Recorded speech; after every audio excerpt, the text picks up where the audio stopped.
grandes traductores, ¿cómo estáis? Bueno, pues estamos aquí con otra entrevista muy interesante que yo creo que os va a gustar. Hoy estoy con Roselia Moncada, traductora, una gran traductora de Guatemala, que conocimos Ruth y yo hace muy poquito en los Estados Unidos. Ahora hablaremos seguramente de esto, tendremos oportunidad de hablar. Y que, bueno, pues le hemos pedido que nos dedique unos minutos de su tiempo para conversar sobre la traducción, la profesión, los congresos de traducción y bueno, yo creo que vamos a sacar cosas interesantes. Buenas tardes o buenos días, Roselia, ¿cómo estás? Mucho gusto, Fernando. Bueno, aquí todavía son buenos días, casi al mediodía, pero son buenos días. Estoy muy bien y muy contenta de estar aquí contigo y con los grandes traductores. Genial. Claro, tenemos una diferencia horaria importante porque estamos a lados diferentes del charco, pero bueno, Sí. nosotros estuvimos por allí recientemente y con un montón de amigos y colegas. Y mira, aprovechando esto, cuéntanos un poco quién eres, ¿no? Para que te conozcan nuestros espectadores del canal. ¿Quién es Roselia Moncada? ¿A qué se dedica? ¿Dónde vives? Cuéntanos un poco más sobre ti. Muchas gracias, sí. Bueno, mi nombre es Roselia Moncada Huesbe, soy guatemalteca, vivo en Guatemala, de hecho aquí nací, aunque soy de padres colombianos, Ujú. y vivo en un área de Guatemala muy cerca de la ciudad de Guatemala, se llama Fraijanes, pero estoy como a 15, 16 kilómetros de la ciudad, estoy muy cerca. Entonces prácticamente estoy, lo que pasa es que a las afueras uno tiene ventajas, ¿no? Soy madre, tengo 2 hijos, y digo madre a tiempo completo porque es mi principal labor, que pues compagino con otras actividades, como por ejemplo que soy traductora jurada y soy intérprete de conferencias, también hago interpretación comunitaria y trabajo de forma presencial y de forma remota y ahora con la ventaja, ¿verdad?, de la tecnología y a eso me dedico. Qué bueno. Bueno, me encanta lo de madre a tiempo completo porque los que somos padres de niños pequeños somos a tiempo completo. Así es. Nosotros también tenemos dos y evidentemente consumen mucha atención y mucho tiempo, pero la suerte es que nuestra profesión nos permite compaginarlo seguramente mejor que muchas otras. No sé si lo piensas tú también. Claro, sí, de hecho, fíjate que hace poco, bueno, teníamos unas vacaciones en agosto porque mi nena estaba de vacaciones, pero no pudimos ir por varias razones, entonces la movimos para octubre. Pero luego, haz de cuenta que 3 días antes de irnos, me llamaron para un trabajo presencial, pero dije que estaba ocupada, ¿verdad? Pero el asunto es de que ya estábamos, también tiene sus ventajas, pero luego uno entra en que, y bueno, solo esto y lo cambio una semana, pero también la familia es muy importante, entonces, y la pasamos muy bien, y eso no tiene precio. Hay que tener equilibrio, ¿no? Sí, sí, genial, es verdad. Hay que saber decir que no a algunas cosas. La ventaja es que al ser freelance puedes hacerlo y no estás sometido un poco a la presión de una empresa que te dicen o que te tienes que negociar las vacaciones. La verdad es que eso siempre a nosotros es una de las cosas al menos que más nos gusta. Y Roselia, cuéntanos también cómo llegaste al mundo de la traducción, por qué eres traductora, por qué te dedicas a esto, cómo llegaste, cómo empezaste en este mundo. Gracias, mira, es muy interesante. Sabes que, bueno, bueno, yo no sabía que se llamaba interpretación. Yo estudié en Belice. Belice está cerca de Guatemala y ahí el idioma oficial es el inglés, es parte de la Mancomunidad de Naciones. Entonces, ahí aprendí inglés desde los 12 años. Y cuando teníamos que hacer gestiones migratorias, pues mi mamá me decía que hablara con los de migración que no hablaban español. Entonces yo hacía de intérprete, pero me costaba mucho y de hecho no me gustaba. O sea, a mí me gustaba hablar inglés, pero no me gustaba hacer eso porque, claro, usaban términos que yo no estaba aprendiendo en la escuela, ¿no? Claro. Pero ahí empecé como eso, pero tú sabes, eso es algo que a muchos nos ha tocado hijos de migrantes. Y bueno, después de eso, a los 15 años, aquí en Guatemala, yo estuve un tiempo acá de nuevo, pero en el lugar donde yo nací, que es un pueblo ahora ya crecido, se llama Puerto Barrios. Y ahí llegó una traductora jurada a dar un curso de un día completo, recuerdo. Y yo para ese entonces estaba ya en bachillerato y era de traducción. Y recuerdo que una amiga me dijo, inscríbete, pero solo iban a ir mujeres señoras. Pero me dijo, ¿te llama la atención? Y ok, me fui y me encantó. Y yo hablé con la traductora y la bombardeé, pero, pero ahí me di cuenta que yo quería ser traductora Qué bueno. porque me gustó ella lo que habló de toda la investigación que se hace para poder hacer una traducción. Es decir, no es solo saber inglés y español, saberlo bien, pero toda la responsabilidad del trabajo que conlleva. Y eso me encantó. Yo soy de por sí muy minuciosa, desde chiquita me gusta leer y ahí fue donde yo decidí. Yo le pregunté a ella, ¿dónde puedo estudiar la licenciatura? Me dijo, no hay en Guatemala. tienes que estudiarla afuera. Y entonces, pero luego volví a Belice y entré a la universidad, pero allá tampoco. De hecho, creo que hasta la fecha no tienen la carrera. Entonces estudié una associate degree, pero con especialización en inglés, en redacción, literatura inglesa. Lo más cercano que pude encontrar porque no estaba la carrera. Y luego, pero eso no quedó ahí. Luego en mi primer trabajo entré a trabajar en una embajada y necesitaban que yo hablara los 2 idiomas y de pronto me dicen, ¿puede traducirme esto? Yo no soy traductora. No, si usted sabe, hágalo, yo le reviso, porque los del cuerpo diplomático que estaban ahí tenían pues muchos años de trabajar con traductores y todo, entonces a veces le hacían un par de cambios, me decían, no, pero está bien, muchas gracias, y de pronto, mire, va a venir alguien, pues, tradúzcale, era interpretación, ¿no? Y yo, no, pero hágalo, háganos el favor. Y ahí empecé. Luego de ahí me vine a trabajar al Ministerio de Relaciones Exteriores de Guatemala, porque yo entré a la Embajada de Guatemala en Belice, y luego vengo acá, y pues ahí, aunque empecé la carrera diplomática, pero también me ponían a hacer traducciones e interpretaciones más por el tema de confidencialidad y porque yo conocía el tema. Todo el glosario lo tenía yo y entonces, pues era algo, y ahí aprendí mucho. Y recuerdo que cuando venían delegaciones para visitas, traían a sus intérpretes y yo estaba jovencita y ellos pues, mostraban me ponían atención, me ayudaban, me dieron muchos consejos, porque aquí todavía no había la carrera, era de que alguien te ayudara. Pero luego del mismo trabajo, cuando sabían de cursos, ellos me mandaban para que me entrenaran, porque se dieron cuenta, pues tal vez vieron más el potencial que yo tenía que yo, ¿no? O sea que Yo estaba enfocada, te has construido un poco la profesión tú misma, ¿no? De forma claro, empírica, con lo que has aprendido de los idiomas, lo que has podido... Quiere decir que no es óbice, no es un obstáculo que en tu país no exista la carrera de traducción, porque tú exacto. también te puedes crear la profesión como tú lo has hecho. Por supuesto. Bueno, y ahora debo aclarar que ya en años recientes ya existe la carrera. Está la licenciatura, creo que en 3 universidades, pero esto es ahora, ¿no? Entonces, ya con el tiempo de tener todo eso, lo que sí ha habido aquí desde hace muchos años es tomar el examen para ser traductor jurado, que lo regula el gobierno por medio del Ministerio de Educación, pero es a través del Poder Judicial. Tienes que a través de representarte con un abogado y que se solicite tu examen y es una terna y si la apruebas, pues ya te juramenta un juez y ya te dan tu título y un número de registro para que puedas sellar y ser traductor jurado. De hecho, quienes ahora estudian la licenciatura tienen que siempre realizar esa gestión para poder tener su examen.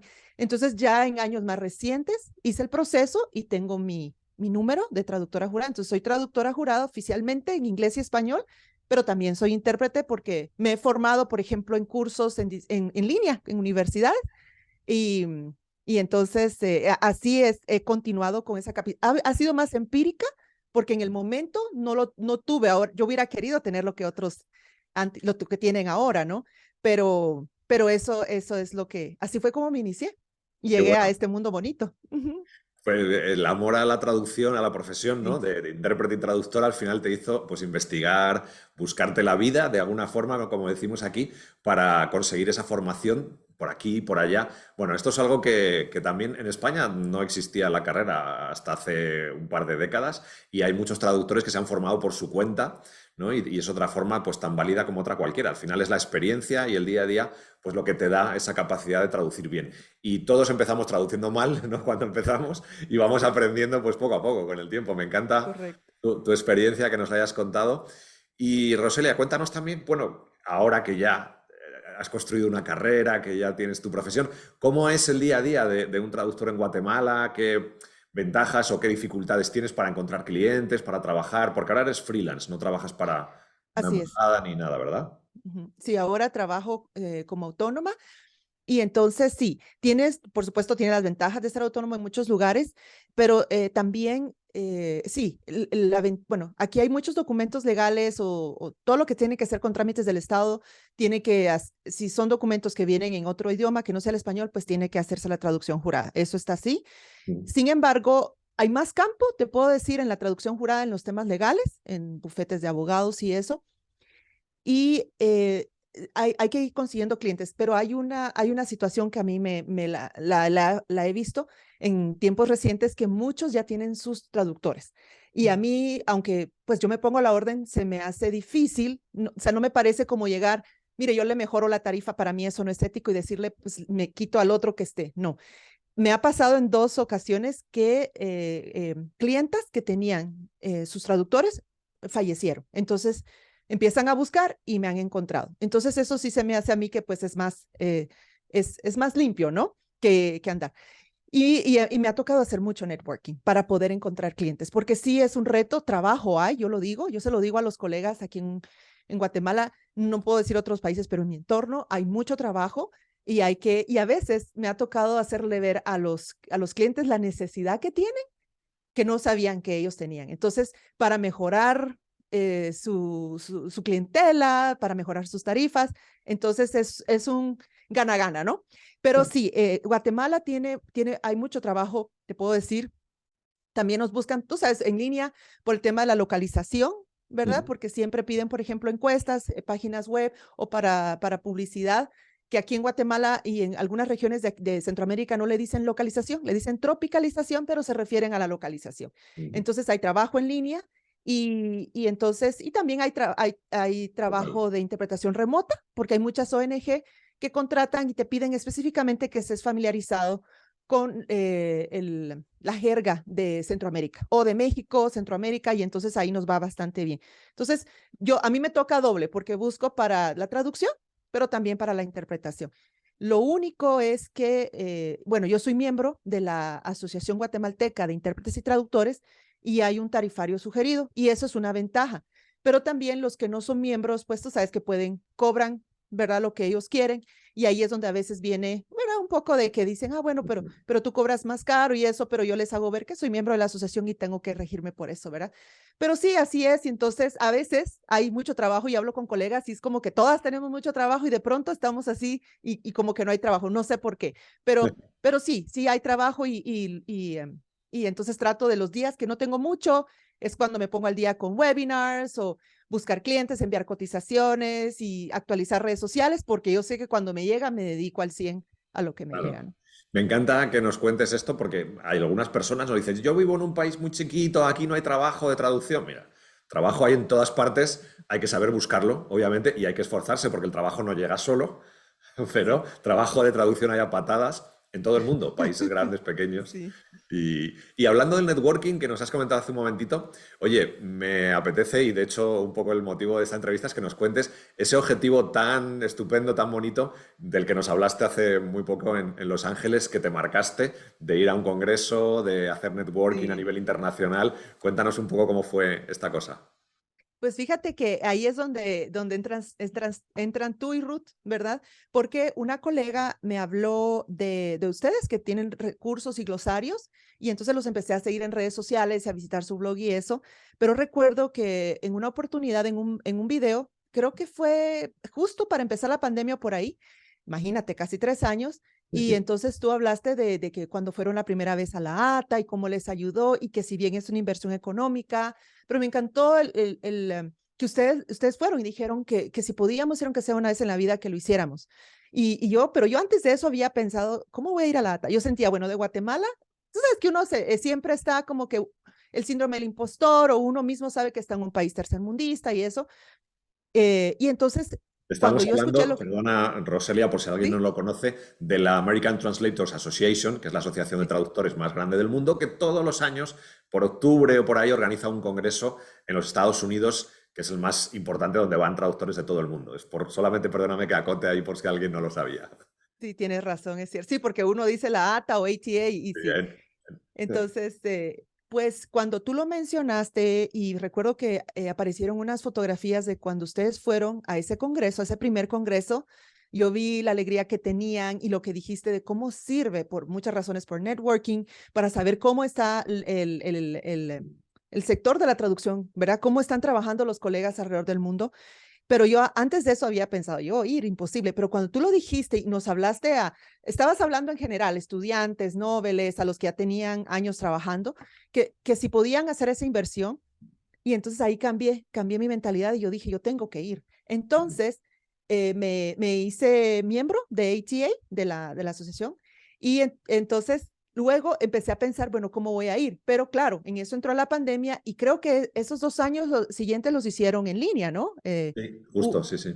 Entonces, bueno, o híbrido, uno en línea, el otro Uno fue en híbrido. línea en el 20 y otro híbrido en el 21, sí. Ajá, entonces, pues luego, pues yo pensé, bueno, ¿cuánto necesito? Porque también te he de decir que siguiendo con lo que he aprendido de ustedes, de vivir bien de la traducción, porque tampoco se trata de estafar a nadie, por supuesto, pero de valorarse y decir, bueno, yo cobro esto por esto y esto y esto, ¿no? Entonces, créeme que eso me hizo ver las cosas desde otro punto de vista y de si valía la pena. Entonces empecé a ahorrar, ¿verdad? Y porque yo dije, yo voy a ir, pero voy a ir solvente. No quería ir a endeudarme, porque Claro, luego, pues no, ¿verdad? Así es que luego, pues me puse la meta. Yo sabía que, bueno, 2020 todo estaba incierto, vi que era en línea, no lo pagué. 2021 fue híbrido y yo dije, no, seguro, 2022 voy y voy tranquila, no quería ir, tú sabes. Y entonces lo logré. Ahí fue donde nos conocimos. Entonces ahí qué bueno. estuve, me lo disfruté, pero me puse esa meta y aunque pues fueron, pues se puede decir más de 2 años, pero lo logré y valió muchísimo la pena. Yo todavía estoy hasta ahora asimilando y estoy de hecho ya cosechando fruto Qué bueno. de haber ido. Sí, Qué bueno, me encanta. La verdad es que nos lo contaste cuando te conocimos ahí en la cena de la Spanish Division. Y sí, efectivamente, siempre lo decimos, que hay que hacer estas inversiones, aunque sea una vez en la vida. Es costoso porque cuesta desplazarse a Estados Unidos. El propio Congreso cuesta bastante dinero, sí. el estar una semana allí viviendo en otro país, en los vuelos. Pero es una inversión profesional en nuestra carrera, no es un gasto, es una inversión que además es una, yo creo, de las mejores, que no, a lo mejor no se puede hacer todos los años, pero ahorrando poquito a poco. Mira, nosotros estuvimos en 2009, luego estuvimos dimos una conferencia en el evento del 2020 en línea y hemos vuelto en 2022. Y la verdad es que sí, es una experiencia Qué fantástica. bueno. La posibilidad de encontrarte con más de 1000 colegas de todo el mundo, eso no tiene precio.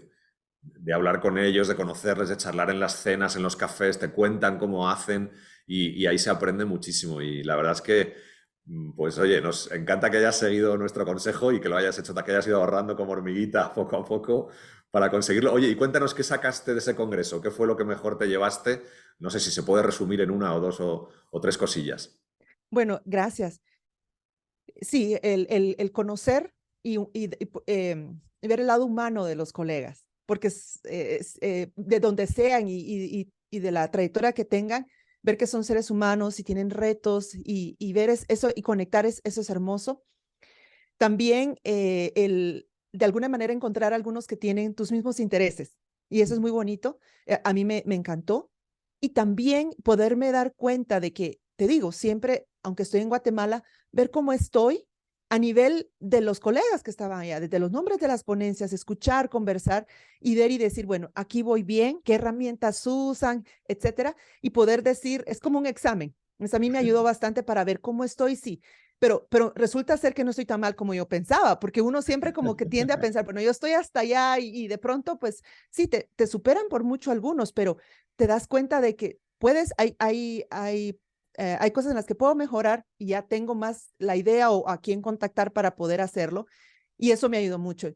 También estar en mi salsa, aquí decimos, ¿no? Sentirme entre colegas, me entienden, fue maravilloso. Eso fue para mí un gusto que me di, pero sí, si te puedo resumir, porque hay tanto que decir, fue eso. Y por supuesto, conocerlos a ustedes, para mí, estoy muy agradecida. Cuando yo los vi, yo dije, ay, yo tengo que decirles, a veces soy muy extrovertida y digo las cosas, pero yo dije, tengo que agradecerles porque la verdad es que ustedes fueron los que me pusieron eso en la mente, esa meta, y de que era alcanzable y de que, ¿por qué no? Yo me Claro que estaba sí. poniendo mis limitantes, ¿no? Eso lo hacemos todos continuamente. Somos nuestro peor crítico. Y es verdad que a veces necesitas a alguien que te diga, no, mira, puedes hacer un poquito más y esto te viene bien. Y es verdad, es un reto. Nosotros en el club lo hacemos continuamente, en el club de los grandes traductores, poner pequeños retos a los miembros para que, oye, mira, esto sí lo puedes alcanzar, que no es tan difícil. Ujú. Te da mucho miedo en la mente algunas veces hacer algunas cosas, pero luego cuando lo haces dices, ah, pues no era para tanto. Así que bueno, Correcto. me encanta, es una experiencia buenísima, me alegro un montón. Oye, nos has hablado ya bastante de tu profesión, de cómo la ejerces. Me encanta además conocer también cómo se ejerce la profesión en otros países menos conocidos que a lo mejor México, Estados Unidos o España, ¿no? De los que hablamos más a menudo. Así que me gusta muchísimo también tener la perspectiva de Guatemala. Y para cerrar un poco y terminar esta entrevista, Roselia, cuéntanos cómo ves el futuro de la profesión en general, de la traducción e interpretación, porque tú haces las dos cosas, y luego, bueno, pues cómo ves también tu futuro en particular dentro de la profesión. Pues mira, yo lo veo que esto tiene futuro, cantidad, de lo que escucho hablar de colegas y ahora tú sabes con los congresos en línea uno se da cuenta. Aquí en Guatemala hay mucho campo, perdón, pero no solo inglés, francés, que son los que más piden, de pronto portugués, alemán, pero también en los idiomas indígenas, Ujú. ya hay bastante. Además, para mí, veo mucho potencial de seguir creciendo. Siempre estoy buscando la manera de crecer y te cuento, ahora en enero voy a ir a un taller para intérpretes de conferencia intensivo en México con otros colegas. Siempre estoy buscando la manera. Y te digo, siempre hay una manera de seguir avanzando aquí en Guatemala, pero creo que aquí, bueno, si puedo decirlo brevemente, hace falta seguir tocando puertas, educar al cliente. A mí me ha pasado, como te digo, a veces no saben el servicio que necesitan y si ya lo dan, lo pueden mejorar. Y entonces sí hay mucho trabajo aquí en Guatemala. Entonces yo creo que futuro de la traducción, eso va a seguir creciendo. Y aquí, te digo, para mí yo siento que sí hay bastante trabajo, hay mucho que hacer, también apoyarnos, ¿verdad? Y apoyar a los estudiantes a que no solo estudien, sino que ejerzan, ¿verdad? Lo que han estudiado, seguirse formando, pero sí, yo veo que hay mucho trabajo. Entonces, para mí, quizá en lo mismo, solo que siempre buscar, pues, nuevos clientes. De pronto a mí me encanta mucho la transcreación, sobre todo de páginas web. En esa parte me gustaría aumentar un poco porque me apasiona, pero sí te digo, yo me veo trabajando, así que primero Dios sí, Qué bueno, qué bien, qué no me bien. preocupo por Mira, eso. mencionas ahora un campo, la transcreación. Es que van surgiendo cosas nuevas dentro del mundo de la Sí, traducción. La transcreación es algo relativamente nuevo, aunque lleva tiempo que se llamaba de ujú, otra forma, pero esto de adaptar los mensajes a, bueno, pues los mensajes sobre todo de marketing, pues me encanta correcto. tu visión tan positiva, Ujú, Roselia, la verdad es que da gusto, que contrasta mucho y por eso te hemos traído, ¿no? Pues con esa visión a veces negativa de otras personas que se centran sí, solamente en las dificultades. Dificultades obviamente hay aquí y en todas las profesiones, ujú, pero también hay muchas oportunidades, también hay mucho mercado, también hay muchas cosas por hacer y nos gusta muchísimo que nos des esta visión positiva que al final es lo que te hace crecer como profesional. Y bueno, pues yo por resumir alguna cosa de tu intervención, me quedaría con esto, de esa visión positiva, y también con el tema del networking, que es súper importante en nuestra profesión. Te abre un montón de puertas, te abre la cabeza a nuevas posibilidades ujú. y te abre también puertas de trabajo, obviamente, porque unos colegas a veces te referencian, te pueden colaborar con ellos, o sea que nos has aportado también hay otra pincelada de sabiduría muy, muy buena que conviene recordar de vez en cuando. Nada más, Gracias. muchísimas gracias porque ha sido un gusto hablar contigo. Gracias, Fernando, ha sido un gusto. Gracias también al Club de Grandes Traductores y que estén muy bien. Gracias por este tiempo. Nos seguimos viendo, Roselia. Hasta pronto. Chao. Hasta pronto.